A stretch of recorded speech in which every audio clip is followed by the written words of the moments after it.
आपके मन में भी जरूर कभी ना कभी तो ये सवाल आया ही होगा, जो ये क्रिकेटर्स हैं यार, ये पैसे कितने कमाते हैं?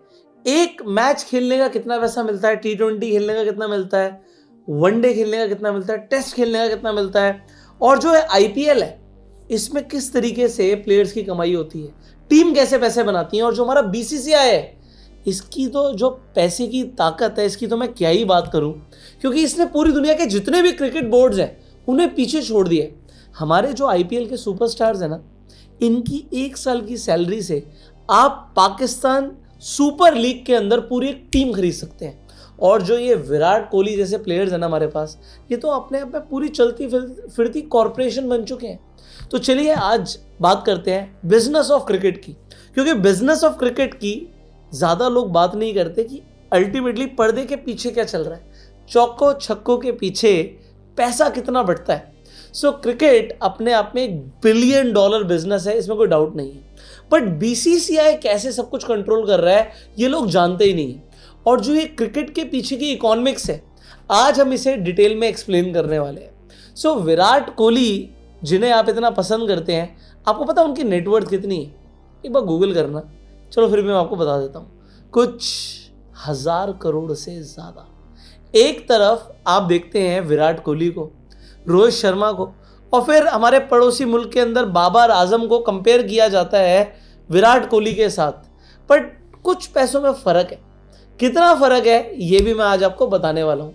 और जैसे मैंने आपको हिंट दे ही दिया कि एक आईपीएल स्टार की जो सैलरी है, उसमें आप पूरी पाकिस्तान सुपर लीग के अंदर एक टीम खरीद सकते हो। एक नहीं, चलो 2 प्लेयर जोड़ लेना, तो मैं भी आपको एग्जाम्पल के साथ बताऊंगा। सो अगर मैं सिर्फ 20 साल पहले की बात करूं, तो क्रिकेट के अंदर 2 ही कंट्रीज का नाम आता था, इंग्लैंड और ऑस्ट्रेलिया। एशेस भी होते थे, आपको पता ही है। लेकिन अभी ना सब कुछ बदल चुका है। आज इंडिया का जो क्रिकेट है वो एकमात्र सुपर इकोनॉमिक जोन बन चुका है। अगर इंडिया हटा दो तो पूरे वर्ल्ड के अंदर से 80% क्रिकेट देखने वाले लोग कम हो जाएंगे। आपको यार इतना थोड़ी फर्क पड़ेगा, मैं आपको डेटा के अकॉर्डिंग बताऊंगा सब कुछ। देखो, बीसीसीआई का जो कैश उनके बैंक में पड़ा है, आपको पता है बीसीसीआई के पास कितना पैसा है? 20,680 करोड़ से ज्यादा। और पिछले साल इन्होंने सरप्लस किया था 3,358 करोड़ का, और अगले साल ये डबल करके 6,700 करोड़ से ज्यादा कमाने वाले हैं। अब बीसीसीआई अकेला इतना रेवेन्यू कैसे जनरेट करता है? आपको पता है, अगर आप पाकिस्तान, इंग्लैंड, ऑस्ट्रेलिया, बांग्लादेश, इन सब के क्रिकेट बोर्ड्स को मिला देना, उनसे भी 13 गुना ज्यादा अमीर है बीसीसीआई। इन चारों बोर्ड्स का अगर आप टोटल रेवेन्यू भी जोड़ देना तो वो बैठता है 1608 करोड़ के आसपास। और बीसीसीआई ने अकेले, मैंने बोला पिछले साल, 3300 करोड़ से ज्यादा का रेवेन्यू किया। और इसीलिए जो क्रिकेट के इंपॉर्टेंट डिसीजंस है ना, वो आज मुंबई से लिए जाते हैं, बीसीसीआई के हेडक्वार्टर से लिए जाते हैं। तो मुंबई कंट्रोल कर रहा है पूरे वर्ल्ड के क्रिकेट को। चलो मैं आपको बताता हूँ कैसे। देखो, बीसीसीआई की ताकत के पीछे है आईपीएल। सिर्फ 2 महीने के जो आईपीएल से ना जो रेवेन्यू जनरेट होता है वो होता है 5,760 करोड़ से ज्यादा। और इनके जो मीडिया राइट्स है ना, ये बिकते हैं 48,000 करोड़ से ऊपर। अब देखो, आईसीसी के ग्लोबल इवेंट्स के बाद, जो ये वर्ल्ड कप हुआ, T20 वर्ल्ड कप हुआ, इनके बाद जो सबसे बड़ा रेवेन्यू आ रहा है ना, वो आईपीएल से आ रहा है। और आईपीएल पे किसका कंट्रोल है? बीसीसीआई का कंट्रोल है। अब ये जो बीसीसीआई का कंट्रोल है, ये इसे अलग अलग तरीके से पैसे कमा के देता है। चलो बीसीसीआई पैसे कमा रहा है, बट प्लेयर्स की सैलरी कितनी है, कौन कितना कमाता है? तो अब बात करते हैं प्लेयर्स की पॉकेट में कितना पैसा जा रहा है। देखो, बीसीसीआई का जो सेंट्रल कॉन्ट्रैक्ट सिस्टम है, इसे आपको समझना पड़ेगा। और ये 4 टीयर्स में डिवाइडेड है। A+ category, A, B and C। सो जो ग्रेड A प्लेयर्स होते हैं उन्हें सैलरी मिलती है कुछ 7 करोड़ के आसपास, जैसे रोहित शर्मा, विराट कोहली, जसप्रीत बुमराह, रविंद्र जडेजा। जो कैटेगरी या ग्रेड A प्लेयर्स हैं उन्हें 5 करोड़ की सैलरी मिलती है, जैसे शुभमन गिल, हार्दिक पांड्या। ये हमारे हाई इंपैक्ट प्लेयर्स बन जाते हैं। फिर आ जाता है ग्रेड B, जिसमें 3 करोड़ के आसपास की सैलरी मिलती है, जैसे यशस्वी जायसवाल। सो जो एक फॉर्मेट के स्पेशलिस्ट प्लेयर होते हैं उन्हें इतना पैसा मिलता है। और जो ग्रेड C प्लेयर्स हैं, जैसे रिंकू सिंह, तिलक वर्मा, ग्रेड C नहीं है बट फिर भी इन्हें 1 करोड़ के आसपास की सैलरी मिलती है। अब इंडियन प्लेयर्स को टेस्ट मैच खेलने के 15 लाख रुपए के आसपास मिलते हैं। ओडीआई खेलने के 6 लाख और T20 खेलने के 3 लाख। एक इलाइट प्लेयर 10 टेस्ट और 15 ओडीआई तो एक साल में खेल ही लेता है, तो इससे वो 2.5 करोड़ 2 करोड़ 70 लाख इतना पैसा एक साल में कमाता है। अगर कोई इलाइट प्लेयर है तो मान लो करोड़ों में वो कमा रहा है। अगर इसके अंदर हम कंपैरिजन करें ग्लोबल लेवल पर, तो मैं पहले ऑस्ट्रेलिया की बात करूंगा। उनका पॉइंट बेस्ड सिस्टम होता है, जैसे पैट कमिंस है, उन्हें टॉप प्लेयर बोल सकते हैं। उनकी जो सैलरी है तकरीबन 11 करोड़ के आसपास है, 2 मिलियन ऑस्ट्रेलियन डॉलर्स, और उन्हें रिटेन करने के भी जो पैसे मिलते हैं, वहां पर टेस्ट मैच खेलने के 11 लाख रुपए मिलते हैं, इंडिया में 15 मिलते हैं, इंडिया में ज्यादा मिल रहे हैं। अब जो इंग्लैंड के टॉप प्लेयर हैं जैसे जो रूट, उनकी सालाना सैलरी है कुछ 8 लाख पाउंड से 1 मिलियन पाउंड के आसपास, मतलब आप कह सकते हो 9 से 11 करोड़ के आसपास उन्हें भी साल का मिलता है। अब इतना पैसा इंग्लैंड के प्लेयर्स भी कमा रहे हैं, बट ये टॉप बोर्ड्स है। इंग्लैंड के अंदर जो टेस्ट खेलने का पैसा मिलता है ये भी सबसे ज़्यादा ही है, 13 से 15 लाख रुपए मिलते हैं। बट अगर मैं पड़ोसी मुल्क पाकिस्तान की बात करूं, देखो पाकिस्तान के अंदर जो कैटेगरी ए प्लेयर्स होते हैं उनको भी 1 करोड़ रुपए के आसपास मिलते हैं। बट इंडिया के अंदर रिंकू सिंह और वहाँ पे बाबर आजम, दोनों की सैलरी कुछ बराबर सी है। मतलब कंपैरिजन नहीं कर रहा, बट उनका बोर्ड के पास उतना पैसा नहीं है जितना बीसीसीआई के पास पैसा है। मतलब कंपैरिजन तो मैं कर रहा हूँ, सॉरी, ठीक है। फिर अब कंपैरिजन कर ही लेते हैं, आईपीएल वर्सेस पीएसएल की बात कर लेते हैं। सो जब मैं फ्रेंचाइज क्रिकेट की बात करता हूँ तो देखो आईपीएल बादशाह है भाई पूरी दुनिया में।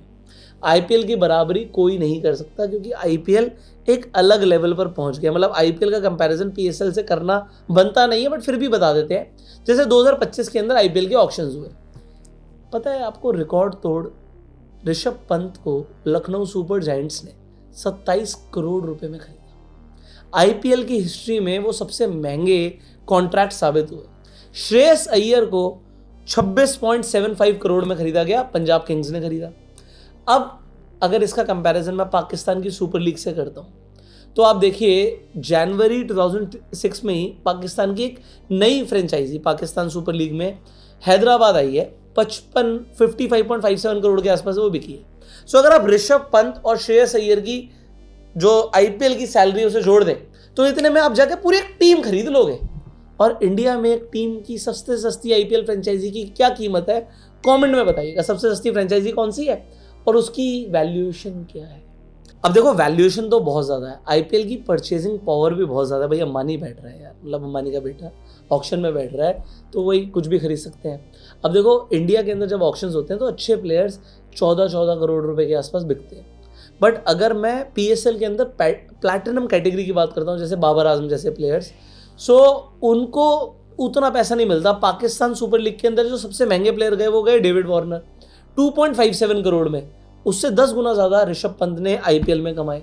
तो इतना फ़र्क है यार, मतलब वहाँ पर 2 करोड़, यहाँ पर 20 करोड़। तो आईपीएल बहुत ज़्यादा अमीर है, एक अमीर स्पोर्ट है। बट आईसीसी का जो रेवेन्यू मॉडल है उसमें 38.5% शेयर बीसीसीआई ने ले लिया है। देखो आईसीसी लगभग साल का 5,000 करोड़ का नेट प्रॉफिट करता है। अब जुलाई 2023 के अंदर एक नया डिस्ट्रीब्यूशन मॉडल आया था जो अप्रूव भी हो चुका है, और गेस करो उसके अंदर सबसे ज़्यादा हिस्सा किसे मिला है। तो आईसीसी से अलग अलग दुनिया के बोर्ड्स को पैसा मिलता है, इंडिया को उसमें शेयर मिला है 38.5% का। 38.5%, मतलब लगभग 1900 करोड़ तो उसमें इंडिया को मिलेंगे, मतलब बीसीसीआई को मिलेंगे। फिर दूसरे नंबर पर इंग्लैंड को 6.89% और ऑस्ट्रेलिया को 6.25% मिलेंगे। पाकिस्तान का भी हिस्सा है भाई 5.75% का, मतलब अप्रॉक्सीमेटली $34.5 मिलियन पाकिस्तान को भी मिलेंगे। अब आप सोच रहे होंगे कि भाई इंडिया के प्रति इतना लगाव क्यों, बीसीसीआई का शेयर 38.5% और बाकी इंग्लैंड और ऑस्ट्रेलिया का 6%, पाकिस्तान का 6 से भी कम। आप ऐसा सोच रहे हैं, बट मैं आपको डेटा के साथ बताता हूँ। आईसीसी का जो मीडिया राइट्स है उसमें 85% रेवेन्यू सिर्फ इंडियन मार्केट से आता है, जो मैंने आपको स्टार्टिंग में बताया था। जो ब्रॉडकास्टर है आईसीसी को वो बिलियंस ऑफ डॉलर पे करते हैं, क्योंकि उन्हें पता है जब इंडिया वर्सेस पाकिस्तान जैसे मैचेस होंगे तो लोग टीवी से चिपक कर देखेंगे, और इंडिया के मैचेस भी चाहे वो ऑस्ट्रेलिया से हो, न्यूजीलैंड से हो, लोग चिपक कर देखते हैं, हाईलाइट्स भी बार बार देखते हैं। अब इसी वजह से अभी आपको पता होगा इसी वर्ल्ड कप में पाकिस्तान ने खेलने से मना कर दिया था, इंडिया के साथ खेलने से मना किया। आपको पता है आईसीसी ने क्या बोला, भाई साहब पैसे नहीं दूंगा तुम्हारे। और पैसे के नाम पर तो आपको पता है पाकिस्तान कुछ भी करने के लिए रेडी हो जाता है। वो कटोरा लेके यूएस के पास तो जाता ही है। सो आईसीसी ने बोला कि पेनल्टी लगा दूंगा, जो धमकी दे रहे हो ना तुम कि भाई इंडिया के साथ हम बायकआउट करेंगे। आईसीसी ने साफ कह दिया कि ये ब्रीच हो रहा है हमारे कॉन्ट्रैक्ट का और हम पे आउट को फ्रीज कर देंगे। $34.5 मिलियन जो है ना, वो उनका कोर पिलर है पाकिस्तान का, जिससे उनका डोमेस्टिक क्रिकेट और सेंट्रल कॉन्ट्रैक्ट्स को फंड करते हैं, ये सब फ्रीज हो जाता। तो हुआ ना इंडिया वर्सेस पाकिस्तान, और कौन जीता भाई? हर बार की तरह एनीवेज। चलो अब बात करते हैं विराट कोहली जैसे क्रिकेट लेजेंड्स की, क्योंकि सिर्फ एक क्रिकेट लेजेंड्स नहीं है, ये अपने आप में एक इंस्टीट्यूशन बन चुके हैं, क्रिकेट का फेस बन चुके हैं। 2025 तक विराट कोहली की जो नेटवर्थ है वो 1000 करोड़ को पार कर चुकी है। अब इतना बड़ा अंपायर कैसे बना, इतना पैसा कैसे उन्होंने कमाया? देखो बीसीसीआई और आईपीएल में, बीसीसीआई के वो ग्रेड ए प्लेयर है तो 7 करोड़ तो वहीं से मिलता साल का। आरसीबी से 21 करोड़ के आसपास का उनका पर सीजन का कॉन्ट्रैक्ट है। फिर वो एडवर्टीजमेंट करते हैं प्यूमा का, एमआरएफ का, टिसॉट का, मान्यवर का, 30+ ब्रांड्स है भाई। एक ब्रांड को लैब का वो लगभग 7.5 करोड़ से 10 करोड़ रुपए चार्ज करते हैं। तो 10 × 30 आप कर लीजिए। फिर सोशल मीडिया पर भाई इतने मिलियन फॉलोअर्स, 270 मिलियन के आसपास फॉलोअर्स हैं उनके इंस्टाग्राम पर। आप देखो एक पोस्ट का वो लगभग 9 करोड़ रुपया चार्ज करते हैं। फिर रियल एस्टेट भी उनके पास है, बिजनेसेस भी है, गुड़गांव में अपना करोड़ों का उनका मैंशन है, मुंबई के अंदर उनका कहते हैं कि 35 करोड़ के आसपास का अपार्टमेंट है, और उनके अपने ब्रांड्स है भाई। 18 रॉन्ग, ये विराट कोहली की तो ब्रांड है। अब विराट कोहली और अनुष्का शर्मा की नेटवर्थ बोलते हैं कि 1300 करोड़ के आसपास है, पर देखो 1300 में तो 1050 करोड़ तो विराट कोहली भाई का ही है। पर ठीक है, Anushka Sharma with due respect, she is also very successful. अब यहीं पर अगर मैं कंपैरिजन करूँ इंग्लैंड के जॉस बटलर का, सो उनकी नेटवर्थ है कुछ 130 करोड़। विराट कोहली उनसे 8 गुना ज़्यादा अमीर है। इंडिया के प्लेयर्स वर्ल्ड के टॉप प्लेयर से बहुत ज़्यादा अमीर है। अब अगर मैं डोमेस्टिक क्रिकेट की बात करूँ, रणजी ट्रॉफी, तो भाई उसका कितना पैसा मिलता है आप कहोगे ये भी बता दो, इतनी रिसर्च करी है तो वो भी मैं बता देता हूँ आपको। देखो क्रिकेट सिर्फ इंटरनेशनल लेवल पे नहीं खेला जाता, डोमेस्टिक लेवल पे भी काफ़ी स्ट्रांग है। जैसे रणजी के जो प्लेयर्स हैं, अब उन्हें नए मैच के फीस के अकॉर्डिंग अच्छा पैसा मिलता है। कितना मिलता है? अगर कोई एक्सपीरियंस प्लेयर है तो मेरे हिसाब से उन्हें कुछ 60,000 के आसपास मिलते हैं, अगर वो प्लेइंग 11 में है तो। जो लोग प्लेइंग 11 में नहीं भी होते, रिजर्व में भी होते हैं, तो उन्हें 20,000 से लेकर 50,000 रुपया पर डे का मिलता है। नहीं खेलने का भी पैसा मिलता है, ये मैं आपको बता दूं। एक सीनियर रणजी प्लेयर 4 दिन का अगर मैच खेलता है तो 2.5 लाख रुपए के आसपास कमा लेता है। अब फिर उसके पास स्पॉन्सर्स भी आते हैं, तो फिर आप समझ लीजिए कि कुछ एक्स्ट्रा अर्निंग भी हो जाती है। अब प्रपोजल्स हैं कि इस फीस को भी डबल कर दिया जाएगा, जिससे यार एक डोमेस्टिक प्लेयर भी साल का कम से कम 75 लाख से 1 करोड़ रुपया कमा सके।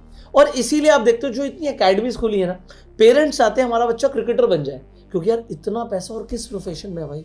इंडिया में क्रिकेट तो अपने आप में एक रिलीजन है भाई, एक धर्म बन चुका है। अब आपको अर्निंग्स पता लग गई, तो कुछ थोड़ा सा मैं आपको बाकी जो बोर्ड्स हैं उनके फाइनेंशियल स्ट्रगल्स के बारे में बताता हूँ। देखो हमारा बीसीसीआई तो स्ट्रांग है, उसके पास सरप्लस में बहुत पैसा है, तो वो बोनस भी देता है। जैसे जो ये टूर्नामेंट्स होते हैं, इसके बाद जो ये बोर्ड्स हैं जैसे बीसीसीआई है, ये बोनस अनाउंस करते हैं, 5-5 करोड़ रुपए बांट देते हैं प्लेयर्स को एक्स्ट्रा, 5-5 करोड़ रुपया। अब मैं एग्जांपल दूं, न्यूजीलैंड देखो, उनका पूरा जो साल का रेवेन्यू है वो कुछ 450 करोड़ के आसपास है, $55 मिलियन के आसपास। अब बीसीसीआई का जो आईपीएल का एक रेवेन्यू है, उसका एक छोटा सा हिस्सा भी पकड़ लोगे तो उसके अंदर पूरा आप न्यूजीलैंड के बोर्ड को स्पॉन्सर कर दोगे। और इसीलिए जो केन विलियमसन और डेवन कॉनवॉय जैसे प्लेयर्स हैं ना, ये उनके सेंट्रल कॉन्ट्रैक्ट को तोड़कर ना T20 लीग्स खेल रहे हैं अलग अलग देशों की। साउथ अफ्रीका के अंदर क्या हुआ है कि उन्होंने बोला है कि वुमेन और मेन को इक्वल पे देंगे। वो वहां पर कुछ टेस्ट खेलने के $4,500 के आसपास मिलते हैं। उनकी बोर्ड की वैल्यूएशन कुछ $47 मिलियन के आसपास है, बीसीसीआई के सामने तो बहुत ही कम है। और अगर आप पाकिस्तान और बांग्लादेश जैसे बोर्ड्स की बात करें, सो 70 to 80% इनका जो बजट है ना, ये इंडिया खेलने आते हैं, वहाँ पे टूर करते हैं, वहीं से निकलता है। इन्हें वहीं से इतने बड़े बड़े स्पॉन्सरशिप कॉन्ट्रैक्ट्स मिलते हैं। सो इनका रेवेन्यू, अगर ये इंडिया के साथ मैच नहीं खेलें पाकिस्तान और बांग्लादेश, तो 50% वैसे ही गिर जाएगा। इंडिया वर्सेस पाकिस्तान नहीं हुआ तो पाकिस्तान की हालत बुरी हो जाएगी और ज़्यादा। अब ट्रॉफी जीतने का कितना पैसा मिलता है, अब ये भी बात करेंगे आप। देखो सिर्फ ट्रॉफी जीतना इज्जत की बात नहीं है, इसमें भी इंसेंटिव्स हैं। अब अगर आप 2023 का ओडीआई वर्ल्ड कप की बात करें तो उसमें कौन जीता था? ऑस्ट्रेलिया जीता था, तो उसे $4 मिलियन 33 करोड़ रुपए मिले थे। इंडिया रनर अप था तो उसे भी $2 मिलियन मिले थे। 2024 का जो T20 वर्ल्ड कप था, इंडिया जीता, उसे कुछ 20.4 करोड़ मतलब $2.45 मिलियन मिले थे। और बीसीसीआई ने टीम को, जैसे मैंने बोला था, बोनस देती है, 125 करोड़ का बोनस दिया था। और अभी जो 2026 का T20 वर्ल्ड कप हुआ, इसमें प्राइस पूल को 20% और बढ़ा दिया गया, $13.5 मिलियन कर दिया गया। तो विनर को मिलेंगे $3 मिलियन। किसे? इंडिया को 27.48 करोड़ रुपीस मिले हैं। और 2017 का जो चैंपियंस ट्रॉफी था, पाकिस्तान ने इंडिया को हराया था, तो उन्हें भी $2.2 मिलियन मिले थे। 2025 के एडिशन में प्राइस पूल 53% बढ़ाकर $6.9 मिलियन हो चुका है। अब कंक्लूजन क्या है कि फ्यूचर ऑफ जो क्रिकेट है वो बड़ा ब्राइट दिख रहा है। आने वाले टाइम में भी क्रिकेट और ज़्यादा पेनिट्रेट करेगा, लोगों को पसंद आ रहा है, कनेक्टिविटी बढ़ गई है, लोगों के हाथ में इंटरनेट आ चुका है। सो आने वाले टाइम के अंदर आप देखोगे बीसीसीआई और आईपीएल और ज़्यादा पैसा कमाने वाले हैं। और ग्लोबल क्रिकेट के अंदर इंडिया ने तो चारों तरफ धूम मचाई हुई है, जीत के भी और पैसे कमा के भी। अब देखिए, आने वाले वक्त के अंदर एक बड़ी कंसर्न है, जो सेंट्रल बोर्ड है ना, जो एक देश का बोर्ड है, उसे छोड़कर लोग ना क्या कर रहे हैं कि T20 लीग्स खेल रहे हैं। जैसे इंडिया के अंदर आपको आईपीएल दिखता है, पाकिस्तान के अंदर पाकिस्तान सुपर लीग दिखते हैं, इसी तरीके वर्ल्ड में अलग अलग T20 लीग्स हो रही है और उसमें बहुत पैसा मिलता है, तो प्लेयर्स उसकी तरफ ज़्यादा ध्यान दे रहे हैं। अब आपको क्या लगता है, क्या ये सही है या गलत है? क्या ये क्रिकेट की स्पिरिट को खराब करता है या अच्छा है कि लोग पैसा बना रहे हैं? आपकी जो भी राय है कमेंट करके ज़रूर बताइएगा। एंड आपका फेवरेट क्रिकेटर कौन सा है, उसका नाम कमेंट में ज़रूर बताइएगा। बाकी अगर आपको वीडियो अच्छी लगी तो लाइक कर सकते हैं, subscribe this channel, click on the bell icon. You were self made and Jai Hind.